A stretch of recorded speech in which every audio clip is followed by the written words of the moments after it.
nibaza yuko ibyo nyene bisanzwe bikora bigengwa n'amategeko ya leta y'u Burundi hariho n'ibwirizwa shingiro. Ibwirizwa shingiro riratomora uruhara rwa leta mu guteza imbere abarundi, mu kurwanya ubukene, mu kurwanya inzara. Ibwirizwa shingiro rirarigarukako ico leta ijejwe. Amashirahamwe nayo arafite ico ajejwe, ndetse n'amashirahamwe n'umurundi wese, umurundi ku giti ciwe arafise ico ibwirizwa shingiro rimuhamagarira, haba mu gutsimbataza intwaro rusangi, haba mu kurwanira ubutunzi bw'igihugu ntibwibwe ntibusesagurwe. Ibwirizwa shingiro riraha uburenganzira umwanya wese kugira ico ashikirije, ndetse dopiniyo n'iki. Nibaza rero yuko ibiri mu bwirizwa shingiro nta rwego na rumwe rugisumba, ntumva nta rwego na rumwe mu Burundi ruri hejuru y'amategeko.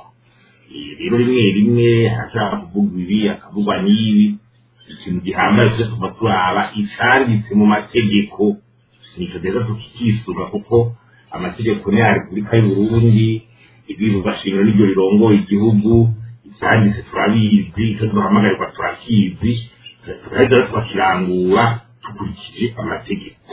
Nico gihambaye kuko nta n'umwe ari hejuru y'amategeko, nta uwo ari we wese, nta muntu n'umwe mu gihugu ari hejuru y'amategeko. Ico amategeko avuga rero ko igihugu azavuga ati nshaka kurandura inzara mu gihugu, nshaka kurwanya ubukene mu gihugu, kumubarira nk'iyi n'ubwo rwanya ubukene mu gihugu, ibiciro biriyongera cane, kandi ngasanga mu igipimo ntikuva mu 2020 gushika ubu, ufatiye ku biharuro by'ubushikiranganji bw'igega ca leta nyene, ibiharuro atari vyakoze ndi kumana. Ibyo sinoreka kubivuga mu gihe mbona ari byo biharuro bihari kandi bizwi, vyibutsa wa mutegetsi kanaka kimwe ajejwe ingene kiriko kiragenda.